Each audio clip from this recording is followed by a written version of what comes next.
you to say a prayer for us.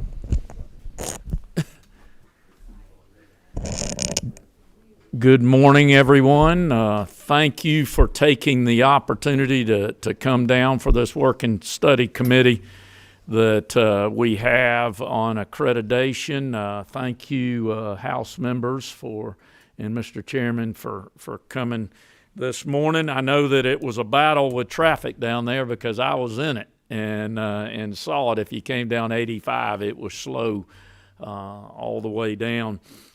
If I could, Representative Wade, would you mind saying a prayer for us? Sure. Let us pray. Heavenly Father, we thank you for this day. We thank you for all the blessings that you bestowed upon us and also those that are stored up. Watch over us, guide us in our discussions, and let us always keep in the forefront the children that you've blessed us with and given us the opportunity to help provide a great education. Bless our families, those that are sick, and those that are overseas fighting for our safety and freedom. In Jesus' name, amen. Thank you, Representative Wade. In this committee, as we have had meetings before, let's continue the process of educating the committee members on the accreditation process in the state of Georgia and paying attention to that full process. I see many friends in the rooms and appreciate your knowledge and contribution that you've already have contributed to me as well as this committee and your conversations.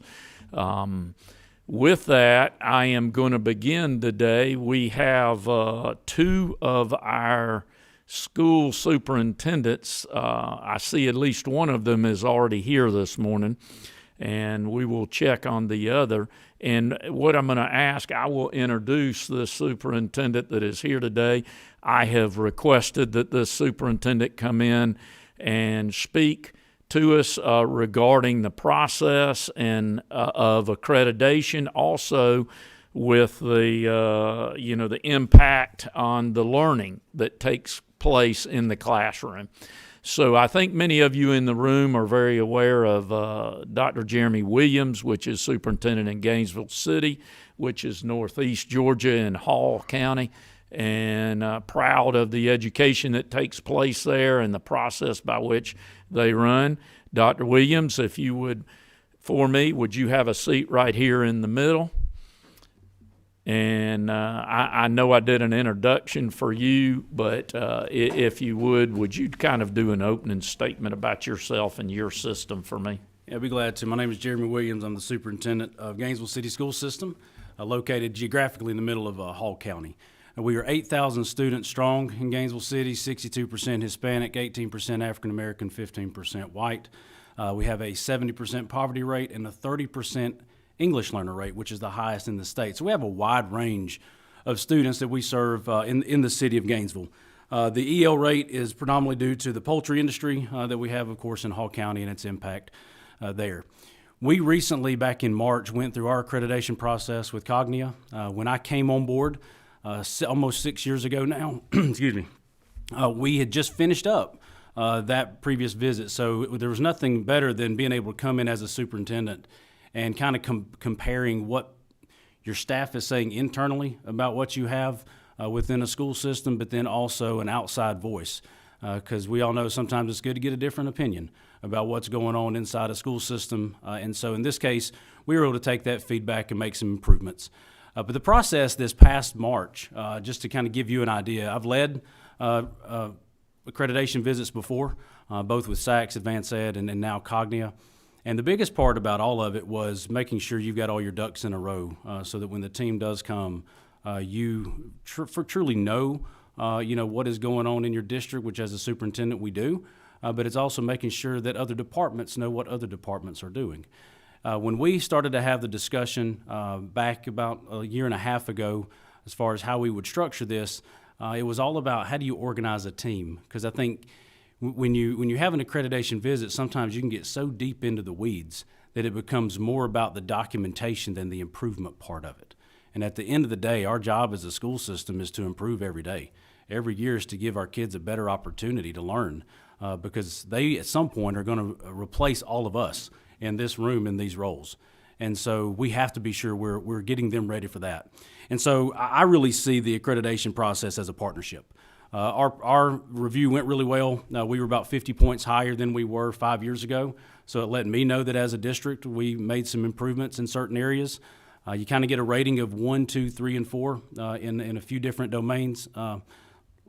The first one is leadership capacity, learning capacity, and then resource capacity. There's 31 different sub-domains outside of that. And we had 15 that were on the improving side and 16 that were on the impacting side. So if you kind of think of a level 1, 2, 3, or 4, that means they were all level 3 or 4 for us. But going back to how we structured the team, I feel like it was on us to determine how we want to kind of share our story. At the end of the day, we decided to have a lead person because you can imagine when you are talking about, in our case, 9 schools. At the time, we only had 8 schools. But 9 schools trying to gather information, that's a lot of documentation to upload. And that's a lot of time from your staff to have to do that. Now, part of it is you already have all the documentation. So please understand that when you are going through a process of accreditation, everything that you are providing, you already do as a district. You're not creating anything new. You are providing that evidence to kind of provide a snapshot for the team that comes in. We met with our evaluator, Dr. Mark Quintana. Mark represents, I believe, the Southeast a little bit in some areas, and he kind of met with us every month to kind of talk about the expectation, get to know our team a little bit, and I appreciated that. I appreciated somebody that took about 6 to 8 months, once a month, getting to know our team and our leadership that we had. So we had an individual, Dr. Rufus, who's our Director of Research and Evaluation. She was our point person in communicating with Cognia. And that meant anytime we had emails, we had meeting visits, we had a lot of documentation to upload, she uploaded all of that for us. But when it came down to the leadership capacity, learning capacity, and resource capacity, we had different leaders for each of those. So I led the leadership capacity domain for Gainesville City Schools.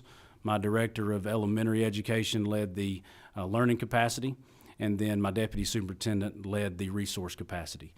All were kind of equally created as far as the comparisons between the two. A lot of crossover. You know, you don't do anything in teaching and learning that isn't a result of some type of leadership or impacting leadership. You have to have resources that go along with that learning domain. And so there was a lot of conversations that we had as a group of 3 to ensure that documentation, that we weren't each pulling separate documents, but yet we could pull a document that could serve all 3 areas or 2 out of 3 areas. And through that process, you know, we learned some gaps that we started to see ourselves. And we were kind of interested that from an accreditation visit, here we have, 7 or so strangers to us. Do they see what we see? And I think that's the biggest fear anytime you go into a visit is, are we telling our story well enough that it gets presented? I do want to say that, it's not a dog and pony show. I think at different times throughout, the last 10 to 20 years, it's kind of evolved from that. And we took it on as we want to get better and what can we show what we are doing well, but then also leaving some space to say we know there are gaps. Any school system that can come in and say we're impactful in every area, I'd like to go visit them. So in that process, I'd like to read to you, if I could, just the 7 members we had as a part of our team. I believe it was 7. I believe the power in the development of some of these teams is that you have individuals who are familiar with Georgia as well. So we had Dr. Quintana from Cognia. We had Donald Amonette, Deputy Superintendent from Dalton City Schools, Cindy Free, Director of School Improvement from White County, Dr. Jamie Garrett, Principal from Calhoun, Andres Martinez from Cognia, Christina McCreary from Cognia, and then Dr. Wendy Pooler, Principal, Rutland High School, Bibb County School District. And so a wide range of Northeast Georgia, Northwest Georgia, and kind of metro area that our process of pulling everything together went towards the results that overall the score was great, but to me the score doesn't mean anything. It's what feedback you get from it. And of the 3, we leadership-wise, We felt like we did a good job. They did as well. Resource-wise, we felt like we did a good job. They did as well. Learning, we knew we had some gaps, and they saw those gaps. A lot of that, I believe, came through in the documentation we provided. A lot of it came through in the interviews with our staff, with our administrators. And so, for an example, one of the things that we do really well in Gainesville City, we have PLCs at our elementary schools that function really well, but they're not near as strong as they need to be at middle school and high school. The team saw that. We saw that we had great vertical articulation at the elementary schools and horizontal as well, because when you have 6 elementary schools, we've had a major effort over the last 5 years to say when our kids leave 5th grade, they should all be at a similar level. Prior, probably 10 years ago or so, all 6 schools in Gainesville City had the autonomy to choose their own curriculum, to choose their own universal screeners, to choose everything. Imagine what that does to a 6th grade when an administrator gets 5th graders that all have 6 different foundations. So for us, we did a lot of that work before, but we also knew that that work needed to happen middle school and high school, and the team saw that. The team saw that having one middle school, kind of you take it for granted a little bit because you're in one building and everybody knows each other. Well, this year we went to 2 middle schools. And so the consistency across those schools needed to be different. One thing that I felt like was kind of the focus of our visit, it was really process driven. It was, what are our processes as a school system when it comes to giving feedback to the individuals, whether that's the teachers, whether it's our administrators, or also the students and families. Never really did we discuss what our results looked like when it came to teaching and learning. We didn't discuss milestones. We didn't discuss our universal screeners. We provided all of that. It was part of the documentation, but it was really about, do we have a process in place to review those screeners? Do we have a process in place to look at longitudinal data over the last 5 years to make improvements on that? And so, you kind of look at an evolution of accreditation, and you go back to probably 10 plus years ago, and it was more focused on teaching and learning, and it needs to be. But you got to find that balance between the results driven piece versus a process. You can have great processes in place, but it doesn't mean you're getting results. And you can have great results, but it doesn't mean you have great processes. And finding that balance, to me, is something that as a school system, that's our role. And an accreditation visit allows us to have that outside feedback, because sometimes you get so bogged down in the job you're doing and the processes you have in place, the results that you see, the data that I shared with you at the beginning about the school system. You get caught up in a lot of those things that sometimes you need to step back and have an outside view to come in. And for an accreditation process for us, it's what do we want to see out of it and what do we want to get out of it. And for us, we were able to take some actionable things and really be proud of where we were in some areas, but know that we've got gaps that we have to fill as well. Thank you, Superintendent Williams. Let me begin. As I spoke to you, we need to ask you a few questions, I believe. Let me begin, and then I'll go around to the panel. First of all, how was the process communicated to you? How did you educate your team that this is happening? We're going to be accredited. How did that begin in Gainesville City? So every 2 weeks we have a principal meeting, and every other week outside of those we have cabinet meetings. So we have an operations cabinet, we have a academics and wraparound cabinet, and so that always is a part of our discussion one way or another. Early on, it was about developing those teams. When Cognia reached out to us, they assigned an evaluator, and Dr. Quintana was our evaluator, and that did not change throughout the entire time. So he was the only person we communicated with up until the visit. Once the visit started, then the other individuals that I read were a part of that. And so he was our go-to for just about everything. We met with him monthly. We went through, we did Zoom, and we did a virtual visit. It was not an on-site visit. We did a virtual visit with them. And that process then led into, well, how do we best structure, leading a few of these myself and talking to him, and we had our team serve on other cognitive visits prior to ours. We had about 5 people. We had 2 principals and 3 district directors serve on other visits just to kind of know the process a little bit.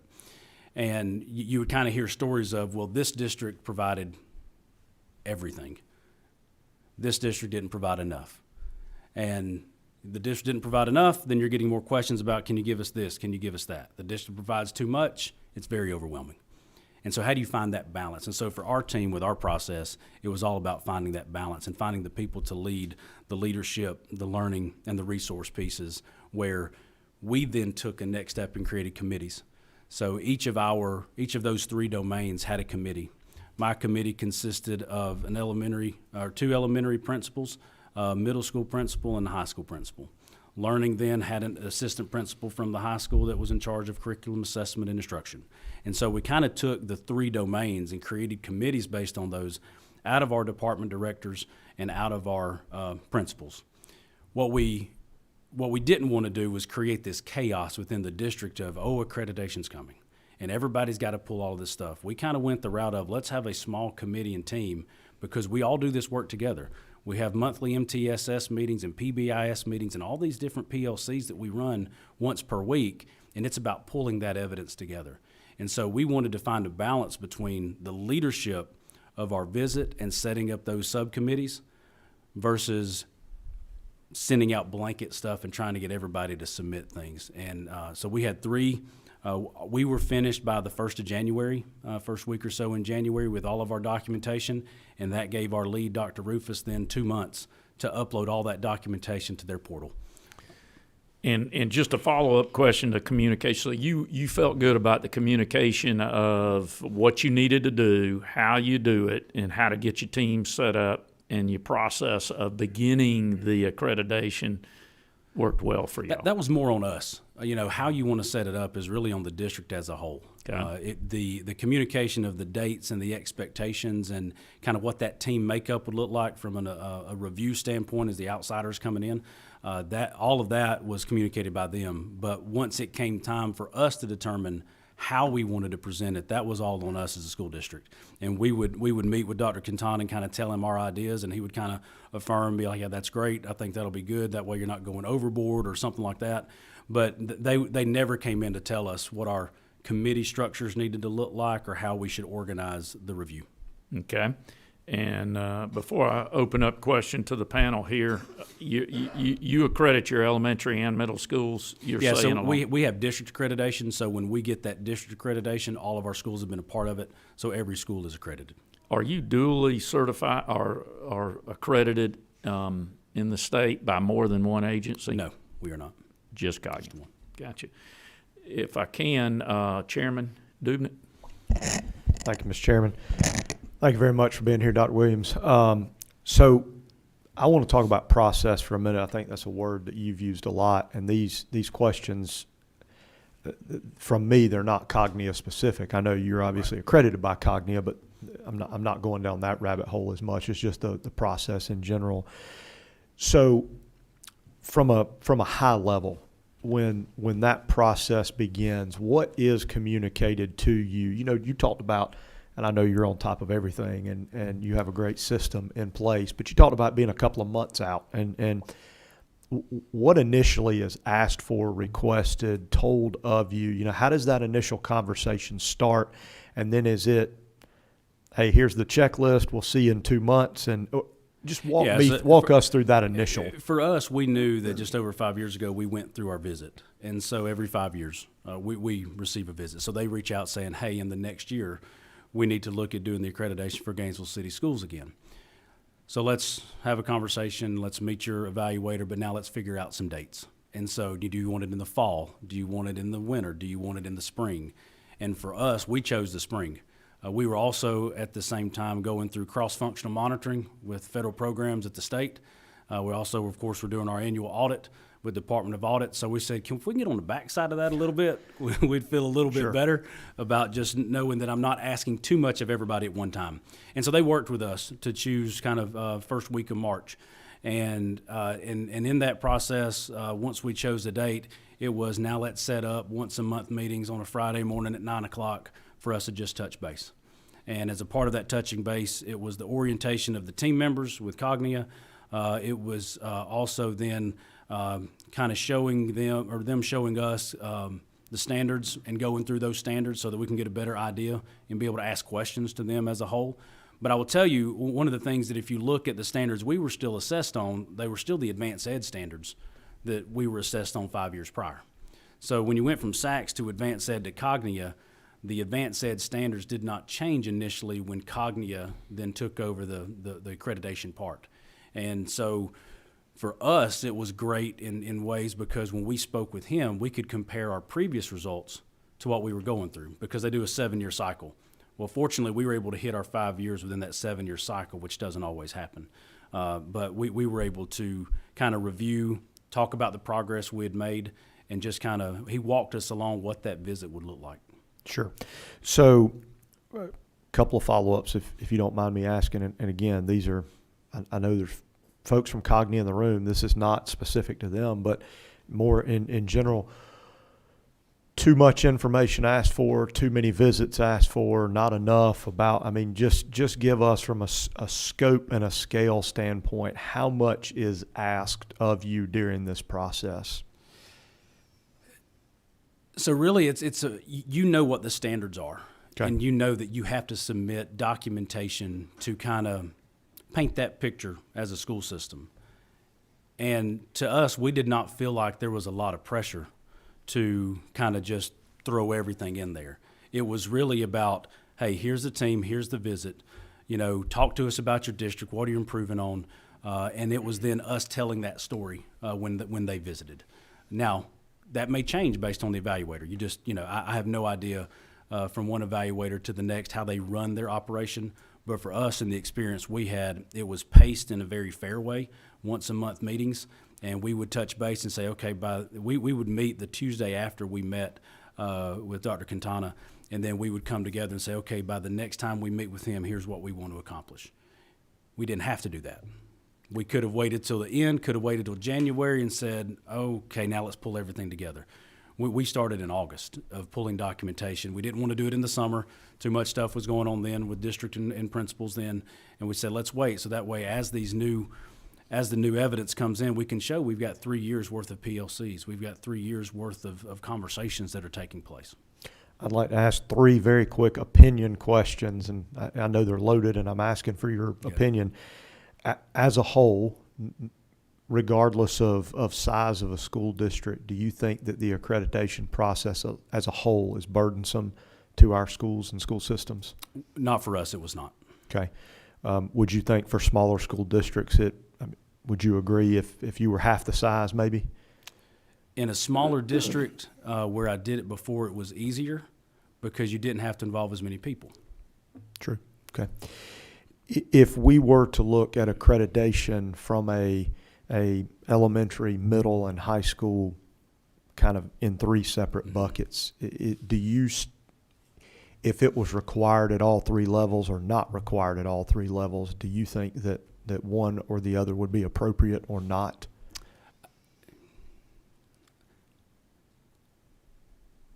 I think what is the end goal of accreditation? And is it to look at the processes? Is it to look at student achievement? Is it to look at, the hope being tied to it? Is it to look at board ethics? I think the biggest part there is what is the end goal? If the end goal is, let's say, student achievement and learning, then it would make sense to break it up into the 3. But if you're looking at processes, then it may be bigger as a whole because those processes do cross over schools. They are working in line with the district. So not a direct answer, but it kind of depends on what you want to get out of an accreditation. Sure. Which maybe dovetails into my last question. Do you feel like you walked away from the process? I know you've mentioned you learned some things, but did you walk away with direction being provided from a report, from input, actionable items where you could say not just, hey, we knew we had some gaps over here, but did you feel like you walked away with a direction to go in? It was good to have some reinforcing guidance. So there were no curveballs for us. If we had curveballs thrown in there, I might have a different answer. But for our experience that we had, it aligned with everything that we kind of knew where we needed to focus. And from a school improvement standpoint, from a strategic plan standpoint, and looking down the road, it's going to help drive some of those things. It helps reinforce, for example, the PLC, the professional learning communities that are lacking a little bit for us at middle and high school. We now have a good direction to say, hey, it's not just us that notices this work. There are others that bring that same opinion. Thank you. And thank you again for being here. Yep, thank you. Next on the list, in order of pushing the button.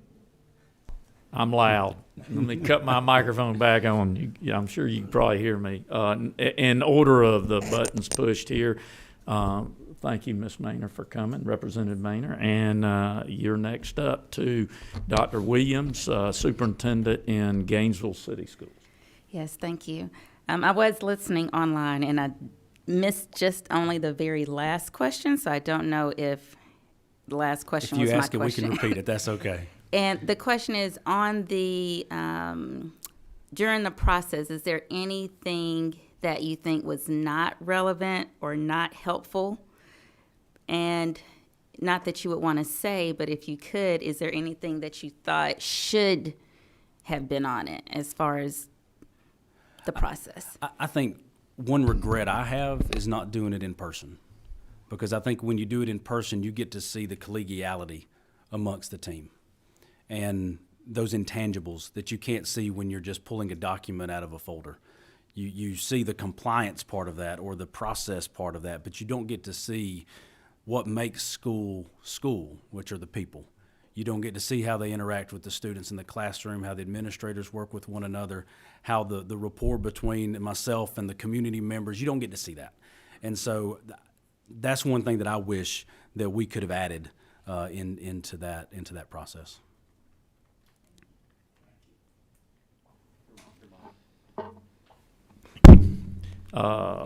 Representative Earhart.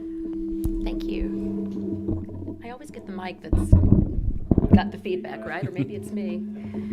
Thank you so much for being here today. We're grateful for you taking time out of, I'm sure a superintendent has a very busy schedule. Thank you. You remember this from this happened last time, I think.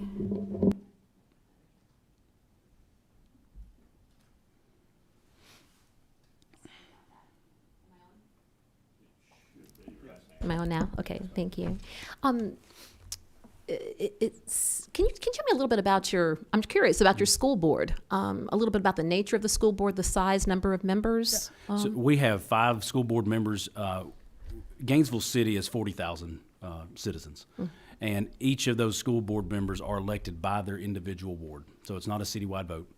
They are elected by their ward. Being a city system, we don't have an election this November. Ours is next November. So for them, we have one board member, Willie Mitchell, who's been serving 32 years. We have one board member, Sammy Smith, who will be serving 16 after this term is up. And then we have one that's serving year 5, or 2 in year 5 and 1 in year 3 right now. And so it's a makeup of 5 individuals who love the city of Gainesville, 4 of which graduated from a Gainesville high school. One was during segregation times at E.E. Butler High School, and the others all graduated from Gainesville High School. So there's a love for community out of our board. Thank you. That sounds like so would you say it's safe to say you have a fair amount of, sounds like from the similar backgrounds and all, you have a relatively fair amount of consensus most of the time we do. On your board? Occasionally we'll have some 4-1 votes or 3-2. A lot of those conversations, being in the seat now, as long as I've been, I kind of know on a topic where more conversations may need to take place before we have a vote. Thank you. To kind of further that point, I'm just curious a little bit about your accreditation review as relates to specifically any board governance issues or that aspect of the accreditation. No, all of those were improving or impacting. So nothing really came up. They had a couple of comments regarding our board, and they were all positive, both the board and then comments related to myself and the board's relationship. Okay, thank you. Also, if I may, Mr. Chairman, continue. So it sounds to me like essentially what you're saying is you had a relatively positive experience. We did. You did. I'm a little curious. Let's say, for example, that you did have some critiques beyond the one. I think you mentioned only one, and that you wish it had been done in person, and I can certainly understand that. Beyond that, if you did have any other questions or concerns, or perhaps more critical concerns as related to your accreditation process, I'm wondering, is this, and I'm not saying it is or isn't for you, I'm just wondering, is this a forum here in which you would feel comfortable sharing, being very frank about those, and I'll tell you why I ask. I ask that because I know I have spoken to school administrators, school officials, and superintendents that said they do have concerns. They would not feel comfortable coming and speaking publicly about any concerns that they had for whatever reasons they may have. And I'm not saying that this is the case at all, but I'm simply saying that folks have mentioned to me that they're a little concerned about being critical of an organization that has such a pivotal impact on their school system. How would you feel if you did? I think the biggest thing for me to say is, as school systems, we really don't have anything to hide. Everything is public, everything's transparent, everything is out there. Now, with the school board meetings and everything being live streamed, there's always questions and opportunities that become open.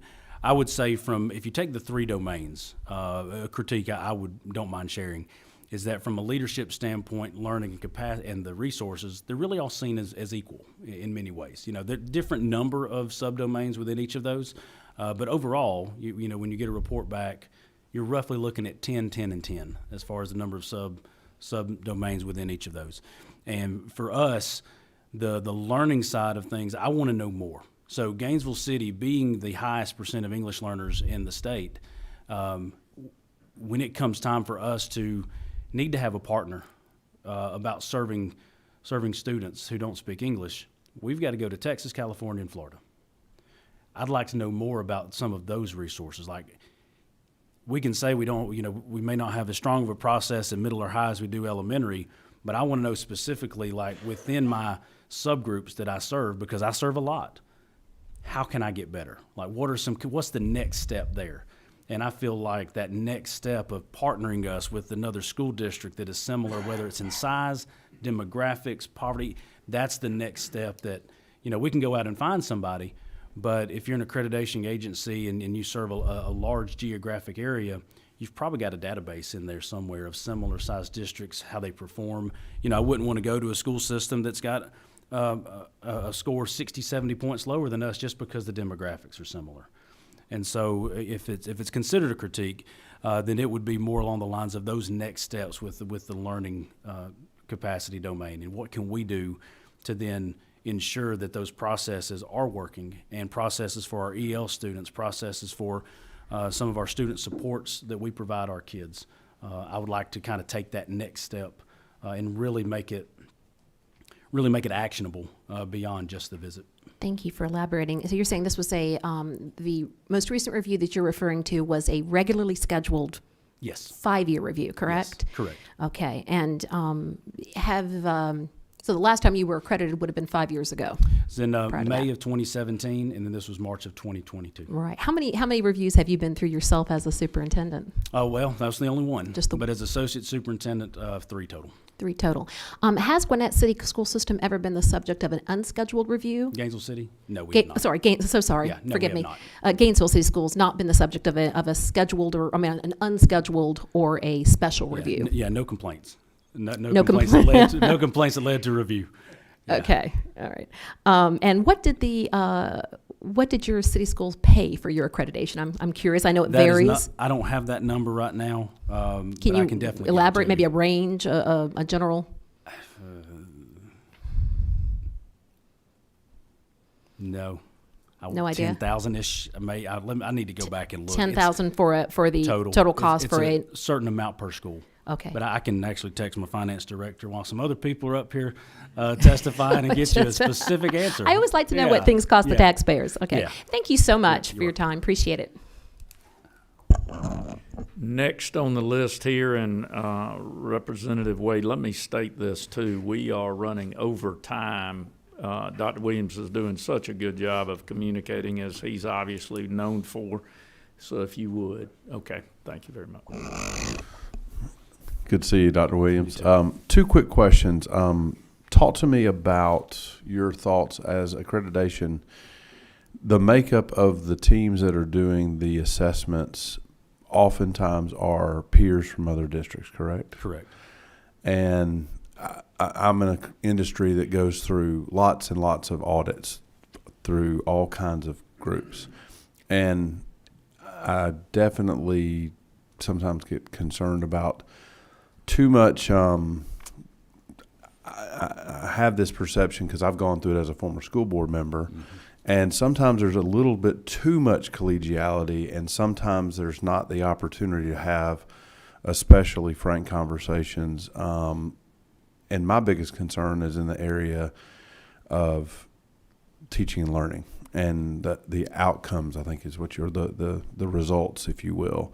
Do you think that the accreditation process should be weighted differently so that results carry more of the weight so that you can continue to drive improvement? Or do you think the balanced approach between both process and results is adequate? I think when you look at the way, the way our review went, each of those domains had similar number of items. So then you are kind of looking at a similar weight. In many ways, those could be shifted. You could have half as many in leadership and half as many in resource and double the number in learning, however you get to that weight. It really depends on what you're looking for. What you don't want to do is add more work to the team as they come in, whether that's the review team that's doing the accreditation or on your staff to pull more. But to kind of look at that, what we're about is teaching and learning as a school system, and that's what we're judged on. In the business profession, when our kids go there, they always say, we did or did not prepare a kid to do this profession. And we hear that feedback. And while leadership does drive that and the resources we provide help support that, it is about what happens in that classroom. Okay. Just for the record, Chairman, I have a sense that in order to help us drive excellence in education across Georgia, that there should be some consideration for a little bit more of a weight on the outcome side of it, because at the end of the day, that's what the responsibility is. And for me personally, I always thought that there might be a little bit too much focus on one or the other. That's just an outside opinion. The last question I have is, do you think that there's an appropriate process through the current accreditation process to include parents and the community as a component of what you're doing? Because I remember as a school board, parents were very blind to the process, and in some cases, until recently, were completely not a part of that process. So can you speak to that? And that's my last question, Chairman. Yeah, you do wind up having parent groups. Usually those are chosen from the parents that are going to speak well about the district. I mean, everybody knows that. That's not a secret. But we try to make sure that we have a good representation from our families, whether that's from our diversity standpoint within the district, or making sure you've got that first-time parent who's got a kid in kindergarten and first grade to that family member who's got 3 kids that have come through the school system. Let's get both of those there. But I don't necessarily know how you could do it in a way that would keep it structured to where it's feedback that would be positive to then act on. We as a school system, we hear the outliers. We hear the great stuff we're doing, and we hear the parent who's really upset because of whatever reason. I already had 2 of those today. While I'm not saying we don't want both voices, we want to make sure that the feedback we're getting is balanced, because we do want to hear the negative stuff. We want to know how we can improve school safety. We want to know, why we're not reaching a certain subgroup. We want to hear that. I don't know how that can be captured in an accreditation visit over a 2 to 3 day period. Thank you, Representative Wade. And we'll get you out of the hot seat in just a minute, Dr. Williams. Thank you.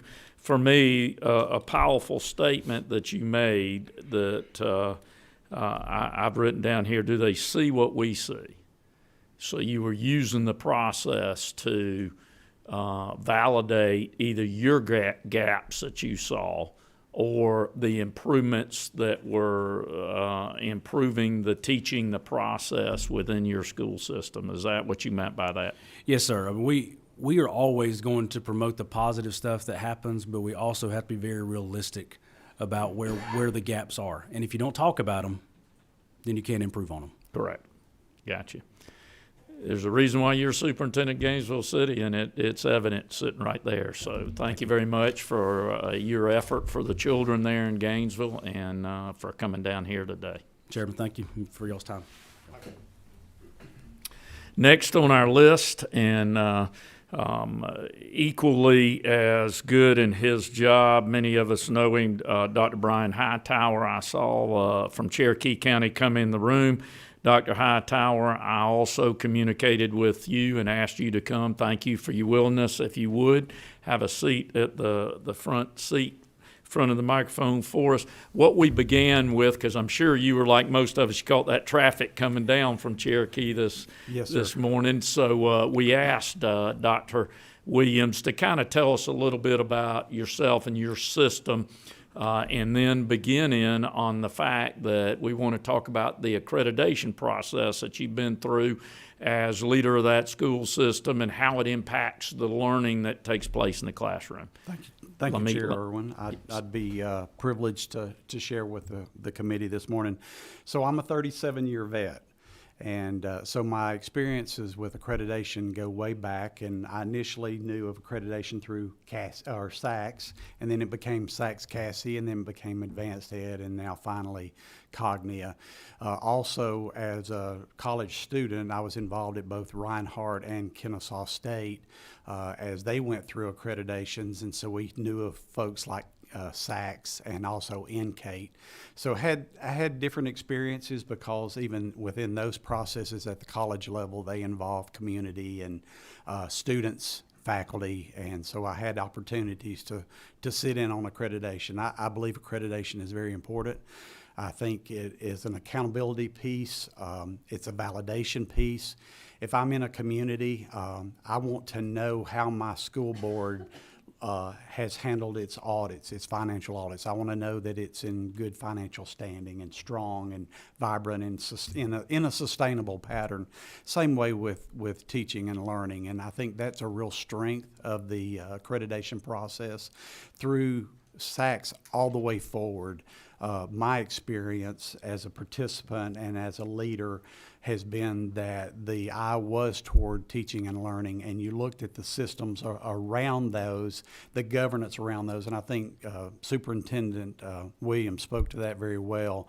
Everything should ultimately look back at not just the performance and the achievement of students, and I heard Representative Wade's question very clearly.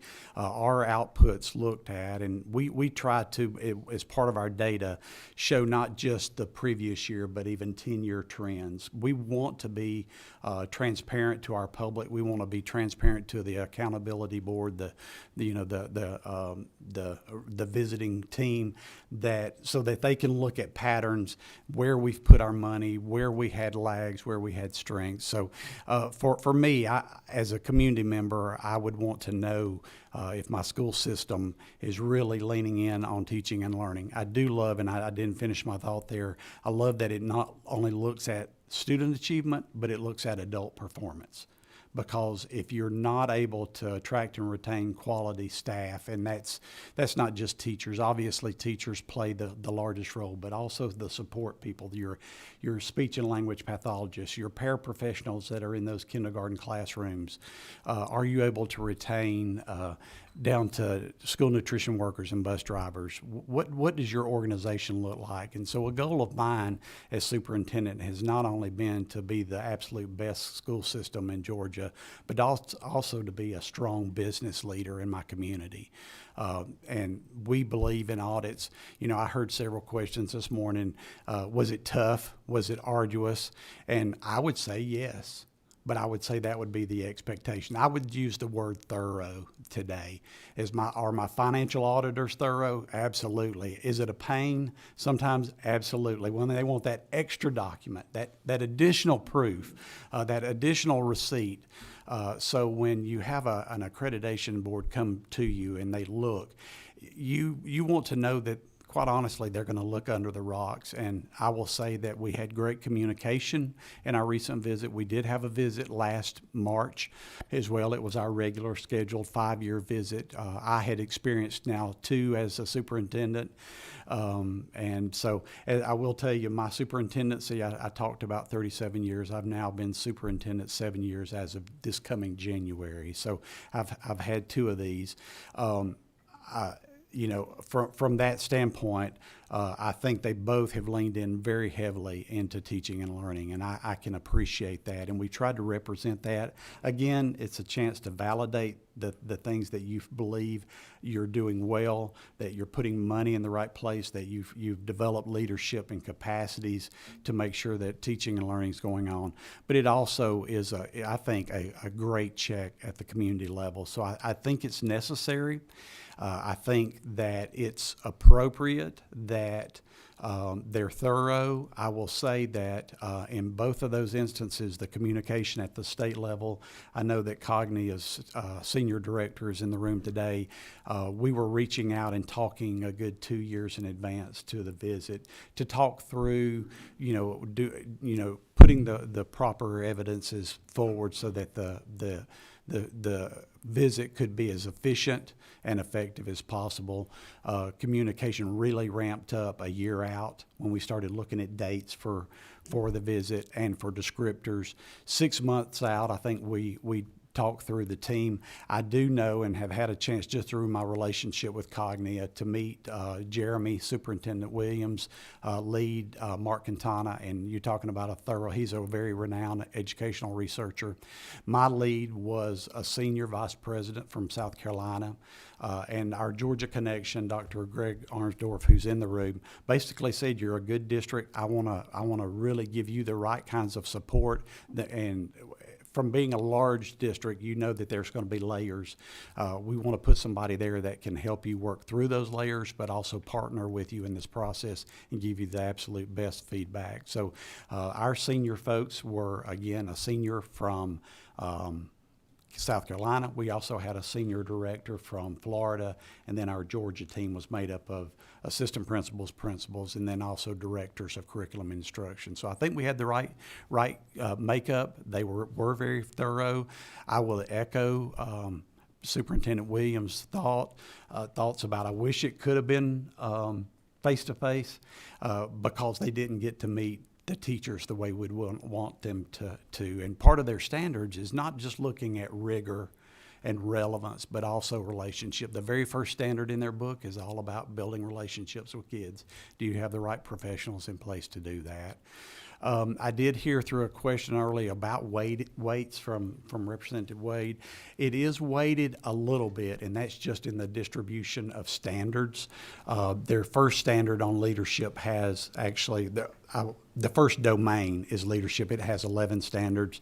The second domain is on learning. It has 12. The third is on resources, and I believe it has 8. In all, if my math is right, we ended up with 31 standards. And so we did have a good experience. We had a good visit. We did think that they were thorough, but we thought that we had been prepped properly and had our I's dotted and T's, and had proofs where they would want to see proofs, like for community input.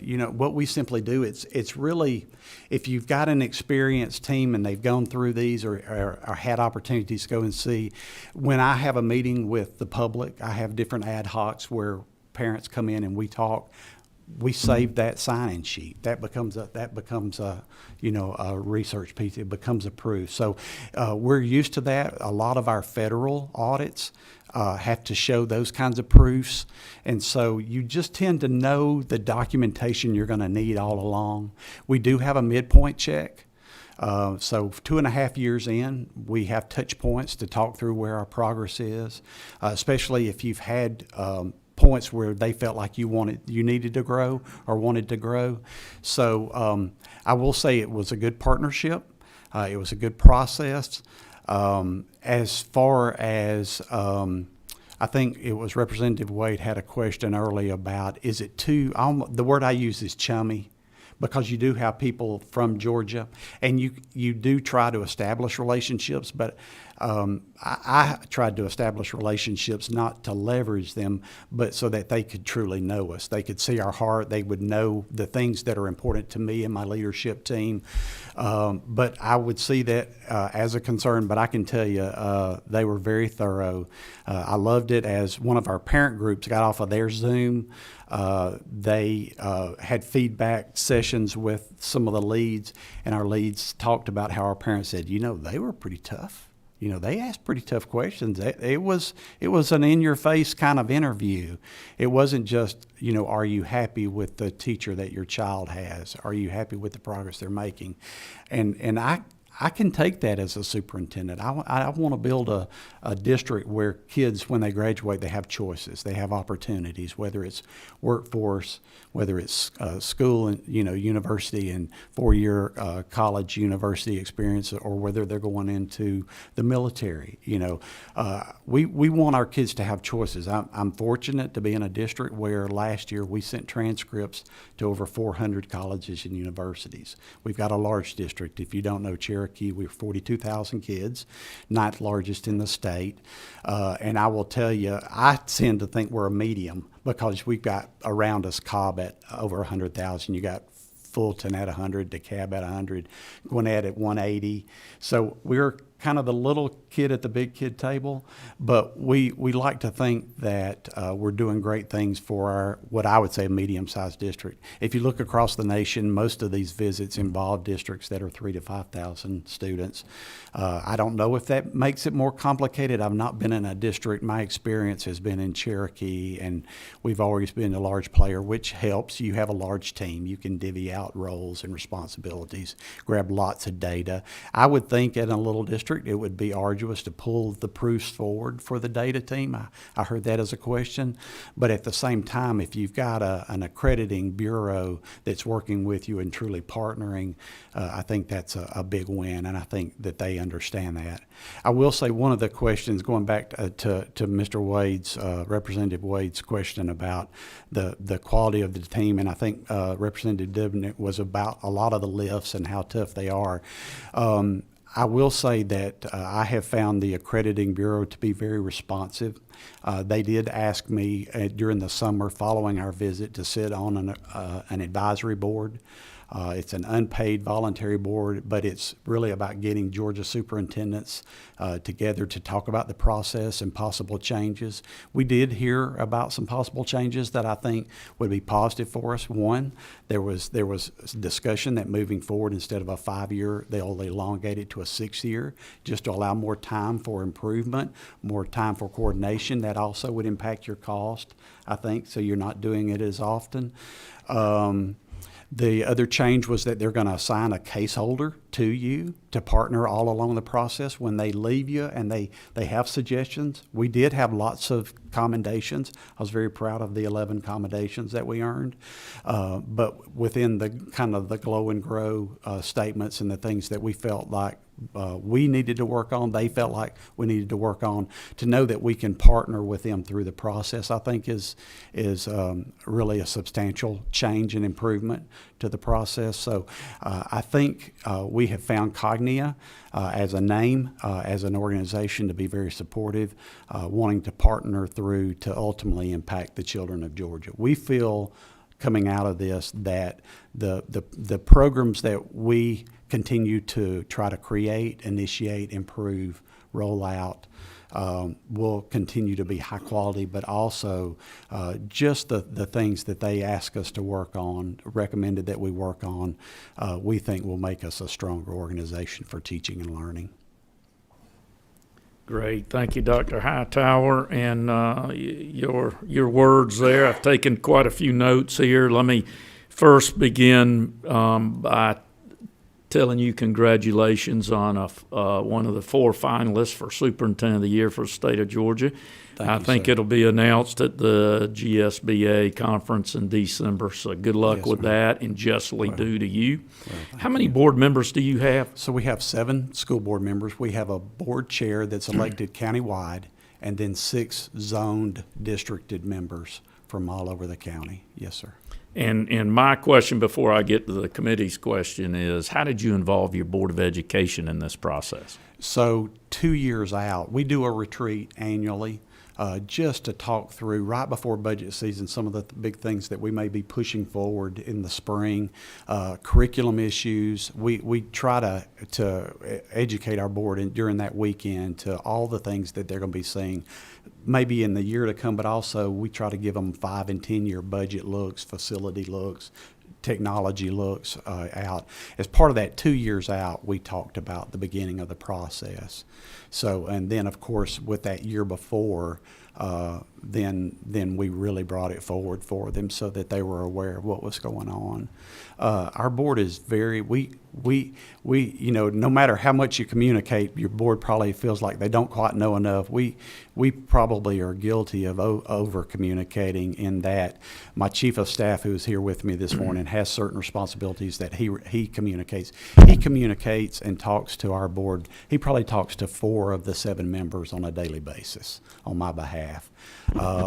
We also have a communications director that's sending them lots of announcements and invitations and RSVPs to be involved in our school events. But then even my secretary is helping them with reminders about meetings and engagements and all. So we tried to keep them in on the engagement and educate them as to how we would be organizing our profile moving forward for our visit. Great. And since they're all lit up here, we are going to start what I think is the order. Chairman Dubnik. Thank you very much, and thank you again, Dr. Hightower, for being here. And I Yes, echo sir. Chairman Irwin's comments. Good luck in December. Thank you. Well, listen, I've got a great team, and we've got a great board, so that goes a long way. So thank you. It never hurts, does it? 2 very quick questions, Mr. Chairman. Dr. Hightower, if you were in charge of the process as a whole, not, again, my question's not cognitive specific, accreditation Sure. in specific. If you retired tomorrow and started your own accreditation agency, what would be the one thing you would change about the process? I liked Representative Wade's question about the outputs, and that's one thing that even when I'm doing my Chamber of Commerce and Council for Quality Growth speeches, Rotary, Optimus, I talk mostly about outputs. I'm glad that the accreditation agency looks very hard at what's going on in the classroom, but maybe just pull that outputs forward a little more. I don't know about the weight. I mean, they're not trying to necessarily grade us and give us a report card on the, you know, being like the top system in Georgia. I think our state's report card does that. I mean, parents can get through the longitudinal data and see how well communities are performing. But I think performance would be a part of that. I mean, just offhand, I would say that the accreditation board knew where we stood. We gave them lots of data and metrics for performance, but I think they were concentrating on as much the process and building the systems to improve in their visit. Gotcha. Thank you. And a similar question to Dr. Williams. If we looked at this in individual buckets, elementary, middle, and high school, do you think it is appropriate at all 3 levels for accreditation to be a standard? I do. I have liked the district-wide accreditation simply because you want to see the systems in place. One of the things that they noted that they would like to see us improve on, we had gone through an exercise, taken our board at one of our retreats through the exercise of establishing and developing a graduate profile. What does a kid look like when they're graduating from you? What kind of skills do you want them to have? What kind of talents do you want them to pull forward to succeed in their next steps? We had done that, but we really hadn't leveraged that because that's really kind of gets into your why. Why are we doing certain things? Well, it's because we want our kids to look a certain way and to have certain skills. So that, for me, the graduate profile, what we have done following our visit is really go back and leverage it. So what does that look like for the high school student? What does it look like for a middle school student? Where should you procure them? But also for the elementary. The one suggestion that we made out as far as breaking things up, Representative Dubnik, was that we thought we also had a concurrent accreditation going on for our preschool through Cognia. We would like to see that one joined in as well. So right now it's an accreditation based on a K-12 look. We had to they put together a whole separate team and went through a whole separate process about a week prior to our K-12 visit. The P environments went through a process. We'd like to see all of that come together, and that would be a suggestion. And it was a suggestion, actually was discussed at the one advisory committee meeting that I have been to since becoming a member. So they are listening, and that was a suggestion brought forward by Georgia, by its superintendents. So that would be a piece. Thank you, Chairman Dubnik. I'm going to keep trying to go in order. Representative Wade. Thank you, Chairman. I don't know. Oh, there we go.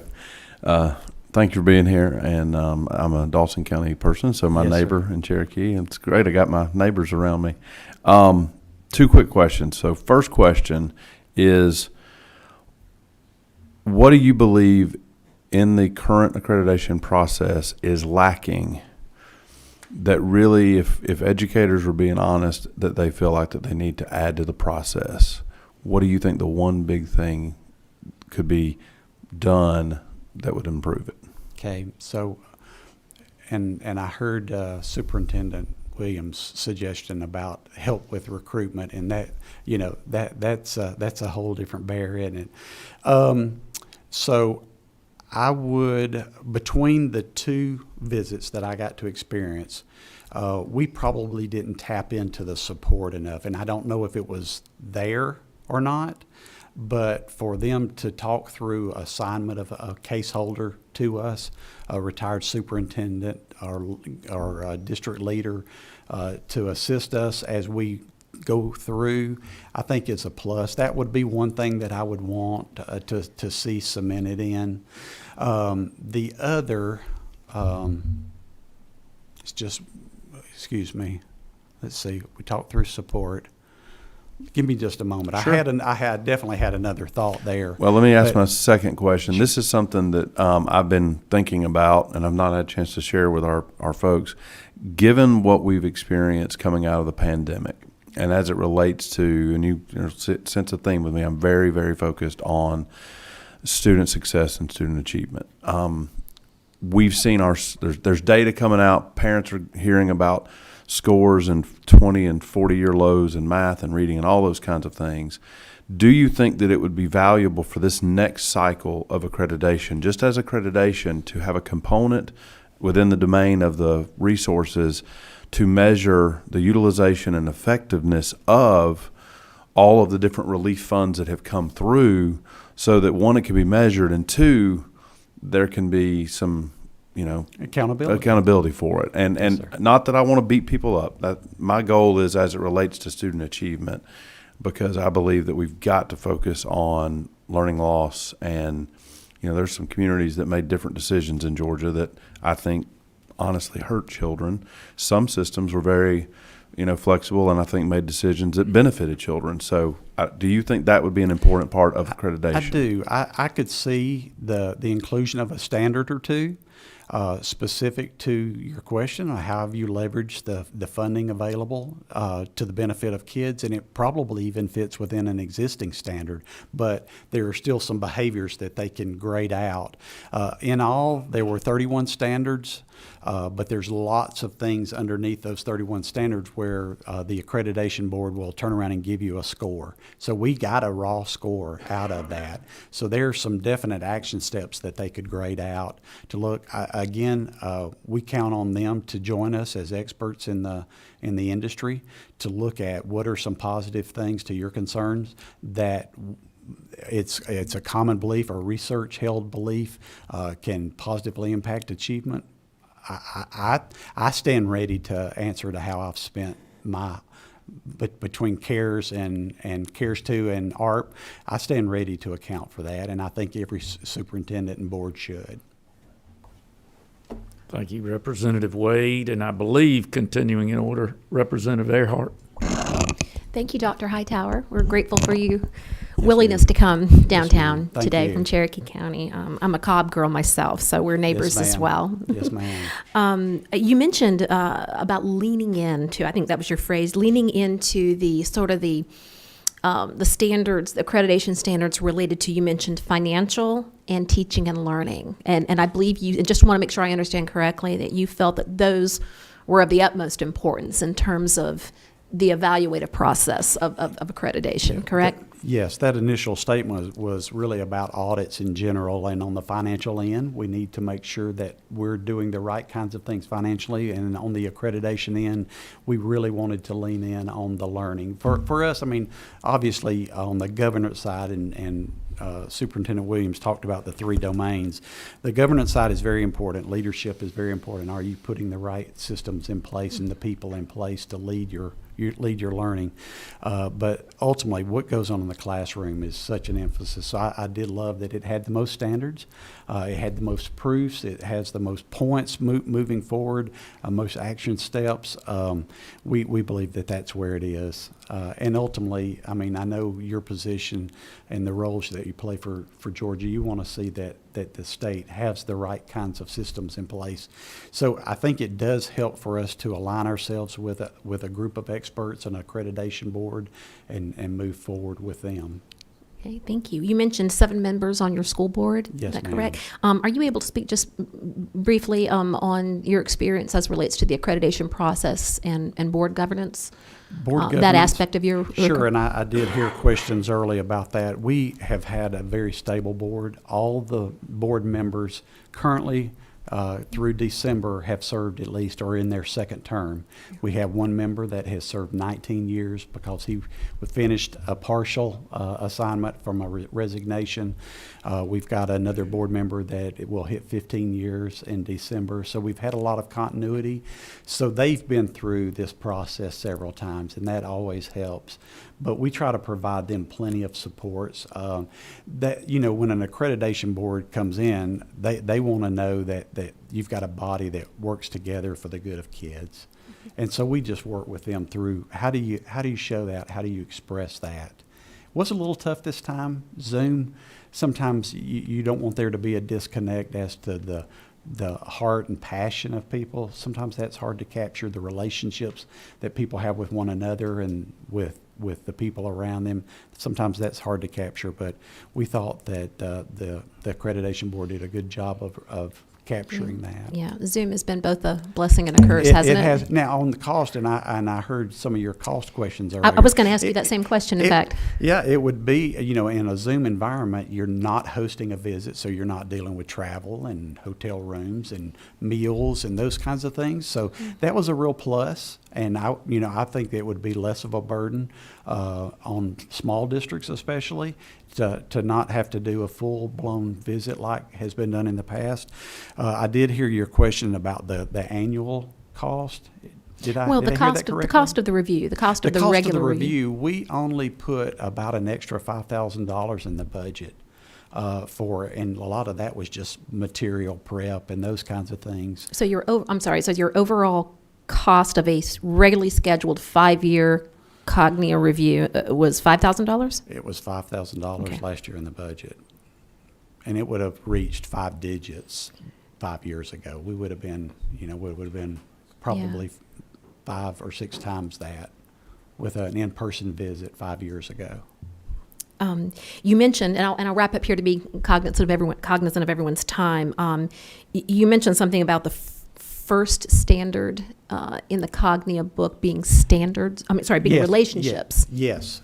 So in the 3 domains, in the teaching and learning domain, the first standard was about teachers establishing positive, supportive, engaging relationships with their students. Understood. And your review was when? What year? March last spring, 22. March is last spring. Okay, so that would have been under Cognia's old standards, correct? It was. Are you aware It was. of that they have enacted, or they are in the process of enacting a set of new standards? I am aware. I have not dug in and exactly examined them.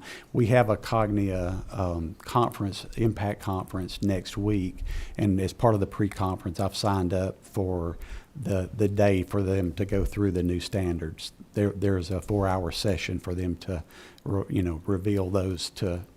I understand. In your experience with that, and I'll finish with this, has it been your experience that this particular accrediting body is open and receptive to suggestions regarding those standards? Yes. In the one meeting that I attended, CEO Mark Elgard was there, and I expressed to him a concern about a couple of the standards as it pertains to my community, if you know my community. And he basically said, if our standards are so rigid that they're not responsive to a community's needs and desires, then we collectively, he said this, we collectively have some work to do. So that spoke to me that they would be responsive to concerns that individual superintendents would have. So that's a great That's question. good to hear. Thank you. Thank you. Good. Thank you.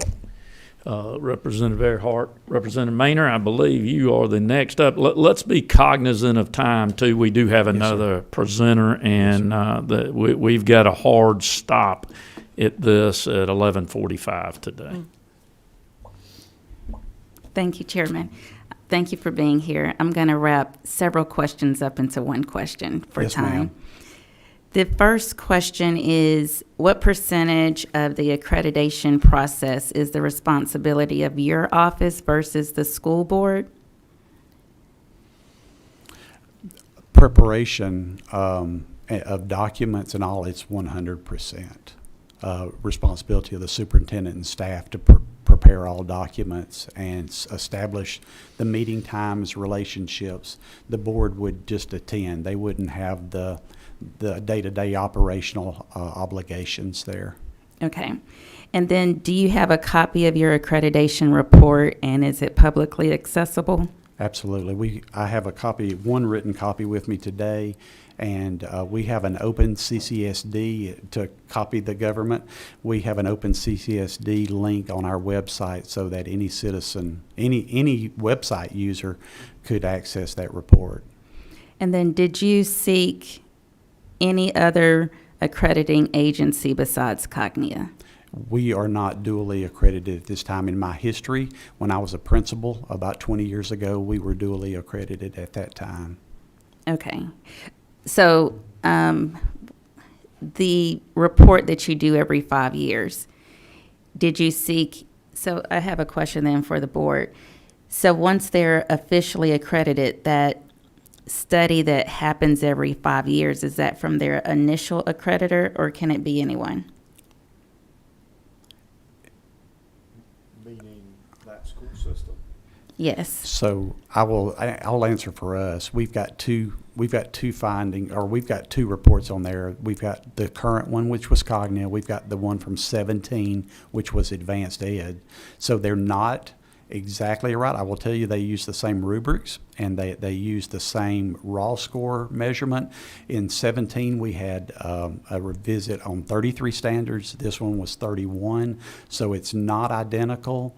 But the difference between the two also was the fact of a corporate, a buyout purchase.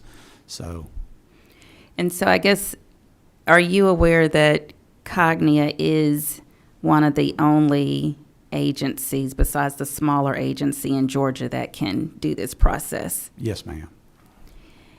And how do you feel about just not having an option or a choice? Well, I would come down to am I satisfied with the process and the product? And we were. It was very beneficial for our community. If I weren't happy, I would be frustrated. If I weren't happy with my process or with the outcome, or I didn't agree with what they saw and it didn't match up with what we saw, but that's not been our experience. So I'm really not in that position. And then do you have internal audits that are shared between you, your office, and the board, and are those internal audits also publicly accessible? Of So- like curriculum and instruction or finances, all of that. Anything that we audit, we share. In fact, we just did a large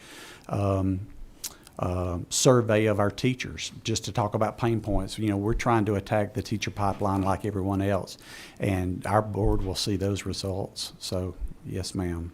And then the last question, well, really, it's just a comment for the board. We have had someone from North Georgia and suburban metro.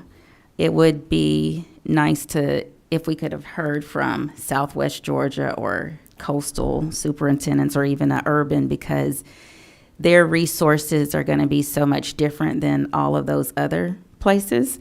And additionally, since the school boards are basically vetting the superintendents and the school boards are elected by the community, that means that dynamics is also going to change. So I don't know if I have a full, complete picture of what a superintendent's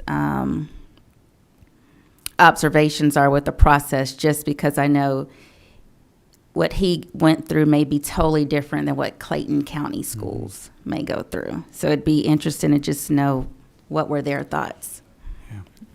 Gotcha. Thank you, Representative Maynor. Dr. Hightower, thank you. Thank you for your service to the state of Georgia, to Cherokee, and again, good luck at Superintendent of the Year coming up. Justly due with your skills that you're using, and knowing that retirement in the state of Georgia is 30. Thank you for the extra 7 years to those children. Thank you, Chairman. Thank you to the Next up, if I could, I have asked a professor that has a lot of accolades in the state of Georgia to come present to us from West Georgia College. Very proud to have him, as I am a graduate from that automata. So thank you, Dr. Dishman, for coming up. If you would, Dr. Dishman, just as I asked the others, tell us a little bit about yourself, your background, and then also your school.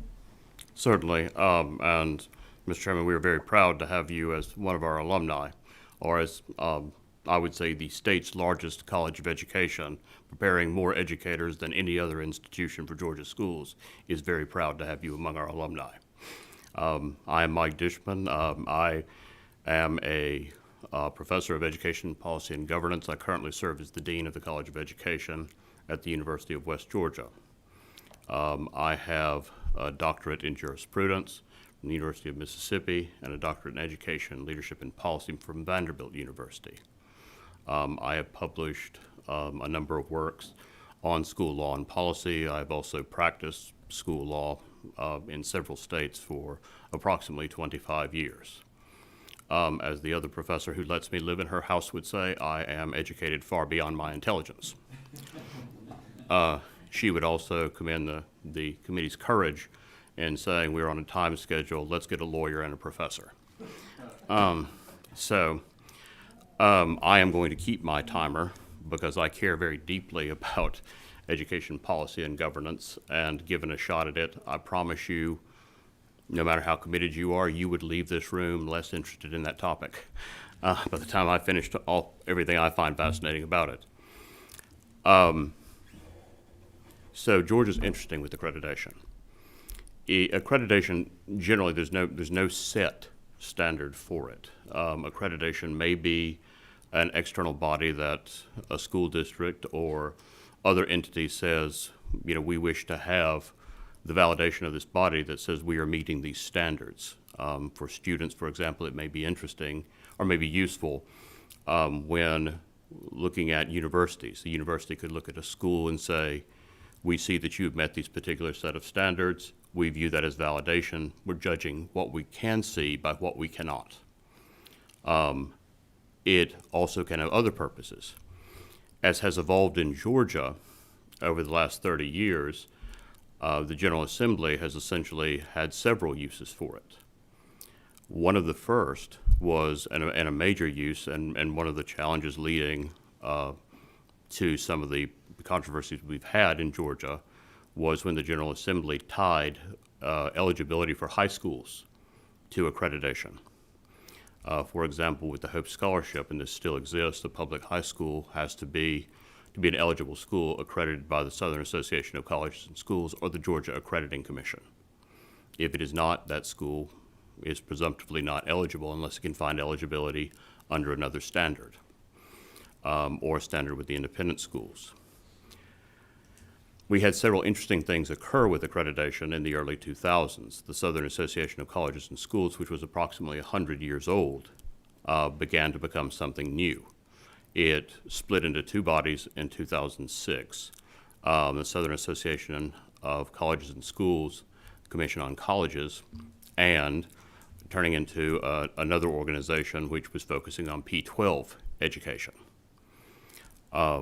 SACS-CASI then turned into Advancing Ed as it began to consolidate with other regional accreditors.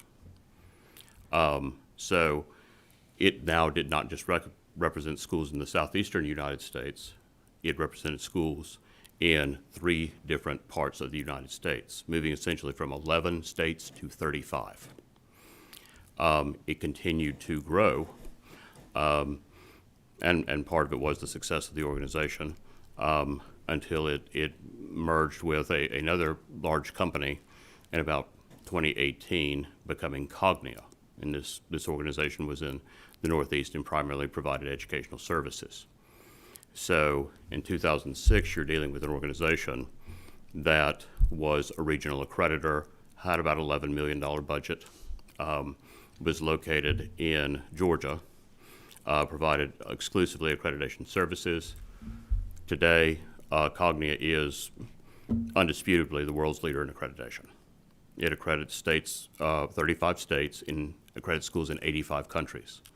According to their filings, they have about $120 million budget, 500 and something employees, and about 18,000 volunteers on the rolls. So organizations can change with accrediting.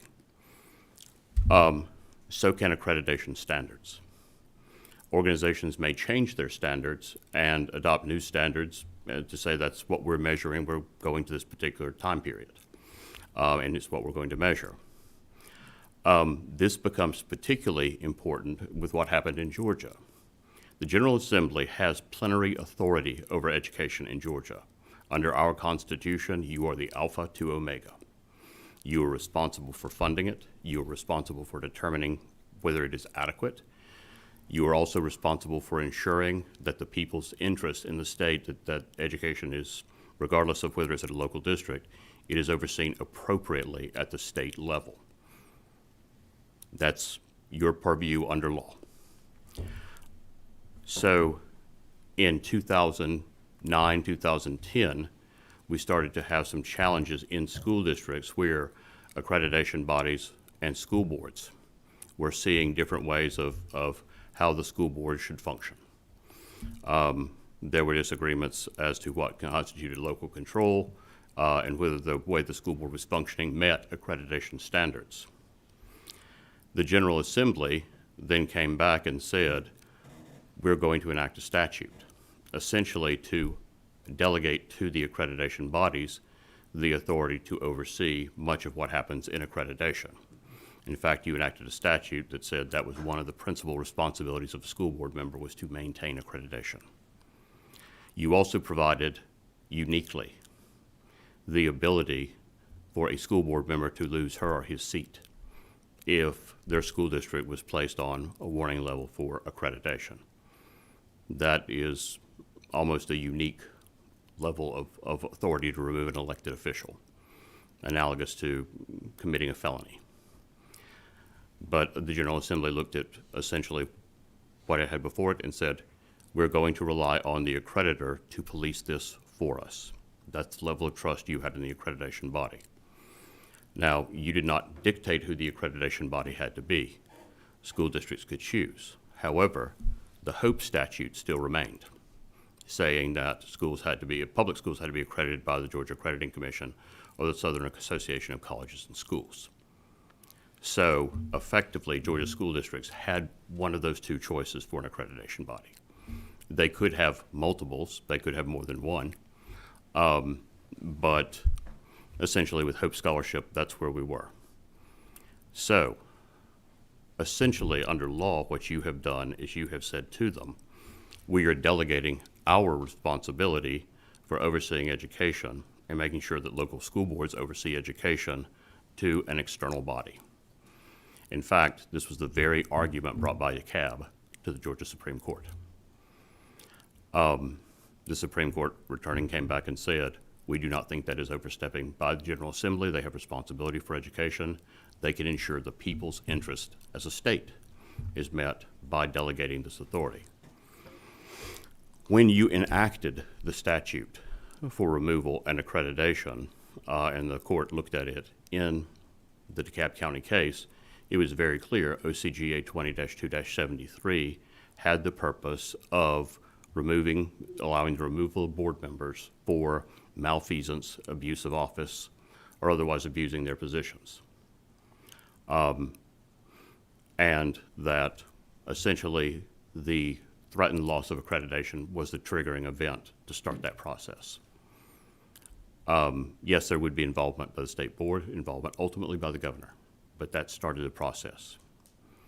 Also, under Georgia authority, the Fair Dismissal Act, which governs the employment of educators who have a contract with the school district. Our courts have held that a threatened loss of accreditation because of an educator's actions or inactions by the accreditor constitutes grounds for removal for cause of that educator's contract. Again, you have invested accreditation bodies with a significant amount of authority. The question then becomes for you as to whether you believe the accreditation agencies are fulfilling the role that you wish them to fulfill. Are they policing Georgia education as you would see fit and judging it to the standards you set and not the accreditation body? Accreditation bodies have the ability to set their own standards with little to no input from external bodies. I very much was heartened by what Dr. Hightower said with Cognia saying that they would be receptive to listening to that. They are under no obligation to do so. I don't have an opinion on this. This is essentially the statement of how the law works. So that ultimately is the question you have before you, is whether accreditation is fulfilling the same role you saw it fulfill in policing the schools and policing hope. Questions you have before you are, if there is a loss of a school district's accreditation or threatened loss because of something that does happen in primary, should that threaten a high school student's ability to be eligible for the Hope Scholarship?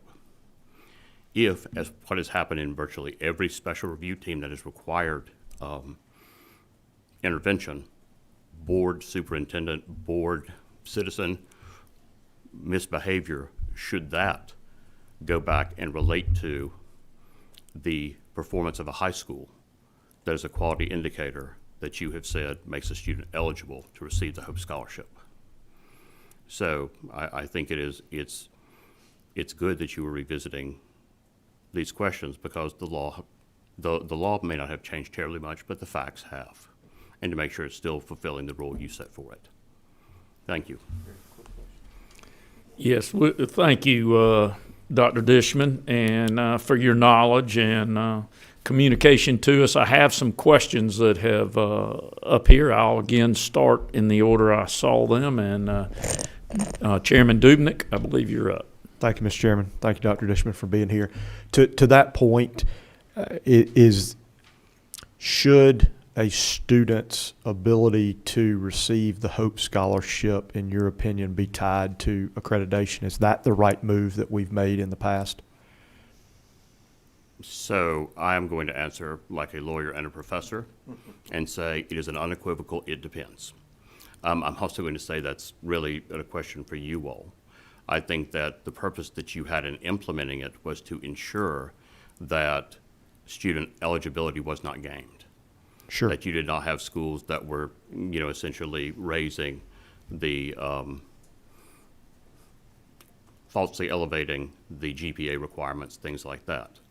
So if you all look at it as still preserving the interest of the student and wanting to say that we need an accreditation that says the student graduated from a high school program that had a certain amount of rigor and had an appropriate amount of oversight, then the answer would be yes. Okay, thank you. Thank you, Mr. Chairman. Next up on the list here, Representative Maynard. Thank you, Chair. I wrote my questions down. Thank you for being here. And I love that you're an attorney, because that means you can really answer the questions. Or really avoid it. This is true. So the first question is, when Cognia or when the accreditation process went from regional to national, and they're one of the largest organizations globally, are all the standards the same? The standards vary. While it is unusual for, and I'll use the example you gave with Cognia, Cognia has changed standards from time to time, going through a process and revising them. But the standards, and I would leave it to you to look at whether the most recent standards would align with, for example, the standards in 2006 or 2010, when you all pass the legislation. So more so, are the standards the same in Georgia as in New York and California? Under the proposed, what Cognia has proposed, Cognia has said, yes, we were going to have essentially one set of standards for all Cognia institutions, including institutions of higher education that it accredits. So, yes, ma'am, it would be, and really for Cognia, the standards were the same in Georgia as well as Washington State or Wisconsin when Cognia has covered all three. And given that you are the dean at one of the largest teaching institutions in Georgia, so I value that, and this is why this question is for you. Do you think it would be, in your opinion, since you're teaching our future teachers, do you think it is better if the accreditation process came back more locally versus being a global accrediting body where all the standards are the same for everyone? So first, let me begin with, like a lawyer, and I'll put an asterisk on that I should have at the beginning. Let's just pretend that let's assume that I said these opinions that I'm giving are my personal opinions. They do not represent the opinions of the University System of Georgia, the University of West Georgia, the College of Education, the faculty of the College of Education, or anybody other than me, including the professor who lets me sleep at her house. So, with that caveat, I think the answer is it depends on what you, the elected representatives of the people of Georgia, wish to accomplish. If you have confidence that a set of standards that is a broad set of standards written for an international audience is sufficient to essentially have the police function you all have granted to them under statute, then they could serve that function. If you do not, then no, ma'am. You would probably look at what other opportunities you have, or potentially even working with Cognia. Thank you. Two last quick questions, if I can. The first one is the statute, and at the end, I'm going to ask you for those statute numbers again. But is the statute we're looking at, are there similar statutes like that where the lawmakers have given the authority to the accrediting body? Are there similar statutes like that throughout the U.S., or is Georgia's the only one? What Georgia has set up with HOPE and the relationship between the two is very rare. What I can do, Mr. Chairman, with your permission, I have every document I'm referencing for the committee, and I can send it to you and you can send it to the committee members. May I get back with you on that, because I would want to give you a definitive answer. Okay, thank you. And then the very last question, one of the things you said as lawmakers, we're responsible for determining if schools are adequate. And the question for you is, as a representative, I get a lot of complaints from parents that have legitimate concerns. And when I take those complaints to DOE, I'm finding that DOE says they really don't have any authority over the local schools. So if parents come to lawmakers with legitimate complaints and you said we're responsible for determining if it's adequate, what can we do? Because no one has been able to guide me. So the structure you have is you are, as policymakers, through, for example, QBE, responsible for determining if Georgia is meeting its constitutional obligation under Article 8, Section 1, Paragraph 1. As a general matter, you essentially fund what you believe adequate. You have then also, under the Constitution, turned local control over to local Board of Education members working with school superintendents. And the process is highly regulated. Essentially, for you all, it isn't individuals. It is looking at it as a policy matter for the state of Georgia. For example, if you all determined that you believe, in your opinion, an adequate public education requires funding for pre-K, then you all you would implement it that way. But, insofar as dissatisfaction with individual districts or even individual schools, and I am sympathetic in knowing that, probably your constituents, all of you, call you because they see you as their elected representatives and expect that kind of action. But truly it is looking at it in your perspective as a lawmaker and making policy for the state. Okay, thank you. Did I sufficiently talk all the way around that? I might ask a question afterwards. Yes, ma'am. Thank you, Representative Maynor. And I believe our last up is Representative Earhart. Oh, wait a minute, I'm sorry, Representative Wade, Just you're one right, question. I did switch that. Thanks for being here. My question is, do you know of any states in our country that currently, through law, set the standards to which an accrediting agency must follow? There are states which have state-level accreditation bodies. For example, if you look at Texas and Virginia, Okay. And they allow their schools to, as some do, also have an elective accreditation through an external accreditor like Cognia. But yes, sir, there are states that set those standards. And in those situations, just to make sure I'm clear, that Cognia would then use, you said Texas as one example. For example, Texas's standards for the schools in Texas, Cognia would use those standards for that, and it would not be? No, sir, I believe what Cognia would do is evaluate to their standards. Cognia has a set of standards. Okay. But Texas would also, the Texas Education Agency would look at their standards to see if the schools are meeting what it requires for schools. Okay, so it could be like a dual. Yes, sir. Okay, all right. You could actually have a number of different accreditation bodies I see. for a school that's elective, and provided that they were all harmonious, they could have accreditation from all. The challenge would become if you had a conflict between some of the accreditation standards. Okay, all right, thank you. Yes, sir.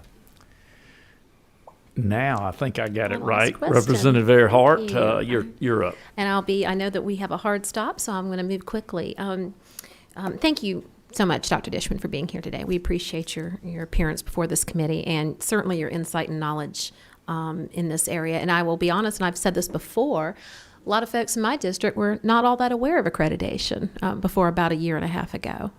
Folks hear the word accreditation, think that sounds important. That sounds like something I want for my child's school, right? And I'm grateful for this opportunity to sort of unpack that, what that really means, what it looks like. And certainly from my perspective in my district, I hear most about what it looks like from a family's perspective. I get the phone calls, with the concerns and how it affects those families. But I digress. I wanted to ask you a little bit about your opinion on what you have seen, given you do have this knowledge, in terms of perhaps what you perceive, or if you could describe for me what you are seeing in terms of the influence of, I think you referred to them as global standards, and how you might see some of those perhaps trickling down, right, or permeating perhaps local accreditation standards at the state level, our state or any state, quite frankly. And the answer, I think, and this is purely my opinion, it's looking at, the globalization is a good thing and sometimes a challenge. I mean, it's an opportunity. The advantage, I think, and when you look at for example, the Cognia's new standards, which they say they are developed, for a global standard, and the idea of making children competitive anywhere, students competitive anywhere, yes, there could be some laudability to that. The question would then become for you all as lawmakers as to whether you believe that is consistent with the expectation and the obligations you have to oversee the Georgia Constitution and your authority for overseeing the expectations here. Remember, no school district in Georgia has to be accredited by Cognia or GAC. They certainly could choose. The challenge is that as you all have set up the HOPE requirements, it's one of the two for public schools in HOPE. But essentially, an organization, if you have an international accreditation organization, they absolutely have the right to say, we're developing these standards for all of our constituent groups. And if you want to have the imputability that comes with having accreditation by an international accreditor, you will meet these standards. By contrast, if that's inconsistent with what you all wish. And I do want to take the opportunity to thank you for reminding us as a committee and certainly as a body that the ultimate responsibility for determining whether or not we've deemed those standards appropriate or inappropriate lies with us. And thank you for that. And again, that's purely my opinion, and As a professor? And with my sisters and brothers in the bar, I am sure there will be many other opinions that are not the same as mine. Thank you. Okay, thank you, Representative Earhart. Dr. Dishman, thank you very much for your knowledge, your opinion, and some of the background there. We use today, I think, very wisely in educating ourselves on the process, not only with a global view, more or less from a professor, but then the practitioners inside the school system. I want to thank all three of you adamantly, and I know you're very busy people. I know there's a lot of folks pulling on you, but thank you for your time and your effort. Everybody, thank you here. We'll have more communication about this as we get closer to Christmas. Everybody be safe, and let's hope that nobody's heading your direction. You can drive fast. See y'all. Yes, sir.